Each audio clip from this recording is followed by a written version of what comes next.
How is it going, everyone? I want to talk a couple of things in this video, particularly one of the more greedy instances that I've seen on Steam as far as a game price point and how they're handling a release.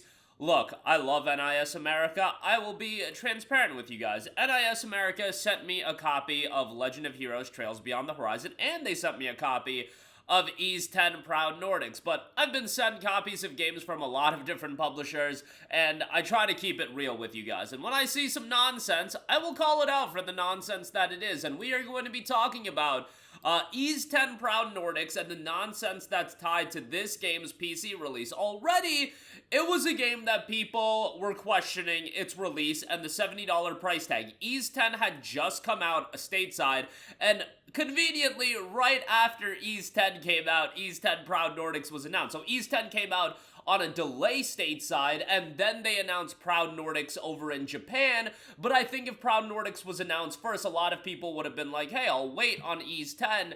But they ended up buying the game because Proud Nordics wasn't revealed yet, and then Proud Nordics got revealed. Okay, maybe there will be an upgrade path. Well, initially they announced there will be no upgrade path. It's just going to be a brand new release, a $70 release. Well, how about this? There is an upgrade pack that is available now. It's still very, very expensive, and on top of that, if you want to take advantage of the upgrade path, you'll have to wait until the launch offer expires. So you have to buy the game on a delay from when it initially came out, and the launch offer is going to expire. Look, I know that this isn't a situation a lot of people care about. However, NIS America is legitimately one of my favorite publishers in gaming. They make some of my favorite games. I am very excited for a lot of their outings, and Falcom as well. Falcom is a development studio. Some of my favorite games come from Falcom. You guys know I'm all about the weeb JRPGs, and a lot of the Falcom titles are the ones that gave PC a lot of emphasis. Well, when it was still a case of not every JRPG was coming to PC, you know what was available on PC? A lot of the Legend of Heroes games. So I give them a lot of credit for bringing those games onto PC, but this is a very, very greedy instance of trying to milk your consumer for as much as they're worth, and it's probably an NIS America decision given that they're the publisher of the American version of this game, the Western release. They did announce Ys 10 Special Upgrade Pack coming March the 6th, 2026. So the game came out on February the 20th, so you have to wait 2 weeks and about 2 weeks to get the upgrade pack. Good news, returning adventures. We are proud to announce that owners of Ys 10 Nordics will be able to access an exclusive discount by purchasing the Ys 10 Special Upgrade Pack available from March 6th to August 31st. You'll be able to save how much? Oh, maybe you're paying $10, $14.99, $19.99 at most, right? $19.99's gotta be the ceiling. No, you'll save 34% on your definitive version of Ys 10 Proud Nordic. So I think that would knock it down to, if my math is correct, it would be like $43 and change. That's literally off the dome. I don't know exactly what that would convert into, but I believe it would be like around $43, $44. Experience brand new story content seamlessly integrated into the campaign, then take on extra challenges at the Coliseum, Ceaseless Sea, and Muspelheim to make the most of your adventure. Best yet, the entire experience is chock full of quality of life improvements. It's time to set sail and stand proud for adventure. Look, I'm sure Proud Nordics is a great game. I'm sure it's a quality upgrade. First of all, $70 is already a bit much for, you know what, I don't even want to say that. If it was a brand new Ys 10, let's say this was Ys 11 and Ys 10 didn't come out initially, maybe $70 would be fine. But Ys 10 did come out a year and a half ago, and this is just an upgraded release. An upgraded release for $70 is just crazy. And then on top of that, to get the upgrade pack, you've still got to pay $44. And then on top of that, the upgrade pack, you can't even take advantage of it until after the launch offer expires. And the launch offer, by the way, is you just get some in-game stuff and a mini art book. It's nothing too crazy, but think about how they're treating their fan base. And NIS, you guys have a more hardcore fan base. They're gonna be the ones in the loop, and I really feel like that audience, more than anything, you want to preserve all the goodwill you can with that audience, because it is a more niche audience. It's not like I'm making this video right now and a lot of you guys are probably like, what is this nonsense Ease game? Especially for a PC audience, I don't think Ease 10 is this game everybody's super hyped for. You go into the community hub, it's not even a game that has a concurrent player base count. You know what? Let's pull up SteamDB and I'll tell you guys what the concurrent player base is for Ease 10 Proud Nordics.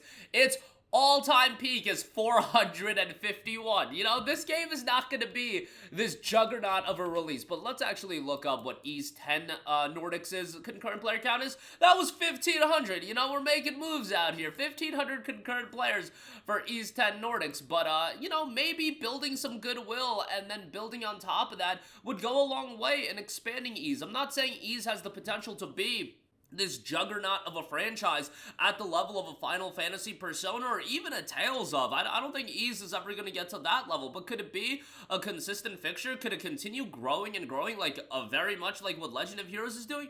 I absolutely believe it could, but for NIS America and just how this release was handled in general, if this was a more notable publisher that, you know, was doing marquee games, if this was an Ubisoft, if this was a Warner Brothers, if this was a Sony, they would get absolutely cooked for this. And in a vacuum, in that small niche bubble, people are absolutely cooking NIS America for their handling of Ease 10 Proud Nordics, just the handling of Proud Nordics in general. Think about it from the beginning. Ease 10 was released, then Ease 10 is localized stateside. Conveniently, it was like a month and a half later, maybe even less than that, Ease 10 Proud Nordics, this definitive version, a sizable upgrade is announced. Okay, then Proud Nordics is finally coming out. There's no upgrade path. Oh wait, now there is an upgrade path, but it's only 34% off, and then it's only available 2 weeks after the actual release of the game. It's just layer after layer of being insulted by the publisher in this case. I really do believe that, and again, I love NIS America titles. I love Falcom titles. They're some of my favorite games on the market, but you do not want to treat your hardcore consumer base like that. There is the argument, hey, your hardcore consumer base is going to be the ones that you can take advantage of the most, that you can nickel and dime every which way, and you can get the most amount of money from them. It's the casuals that you have to treat with respect, and I just, if that's the line of thinking, I hate that line of thinking, because I think building goodwill is going to lead to your core audience buying the special editions, buying all of your games. I think when you erode a little bit of that goodwill, it's not going to happen overnight. It's not like people are going to turn on the Falcom titles, the core audience that's there, because we love these games so much. But I do think there's something to be learned from with the handling of Proud Nordics, and you look at the concurrent player base, were they expecting to peak at 400 concurrent players? You know, I think 800 concurrent players would have been kind of nice. 1,000 concurrent players would have been kind of nice. We're at 451 here, and you're also getting cooked in terms of what the core audience is saying about you. I mean, the game has 38 reviews, 60% positive, and I think Ease 10, as far as game quality goes, is well above that. I think it's more so the handling of the release of the game that's being criticized. But that's going to do it for me. Let me know all of your thoughts in the comment section down below. Again, I know this is one that's not going to click with a lot of you guys, as it's not a game at the forefront of your mind, but I still think it's something worthwhile to talk about, because certainly it's not one that's going to get a lot of attention, but it's still absolutely egregious, and I would put it in the upper echelon of egregious game pricing, literally of all time, with how this one was handled. But that'll do it for me. Your thoughts down below. As always, guys, thanks for watching, and I will catch you guys in the next one. Peace out.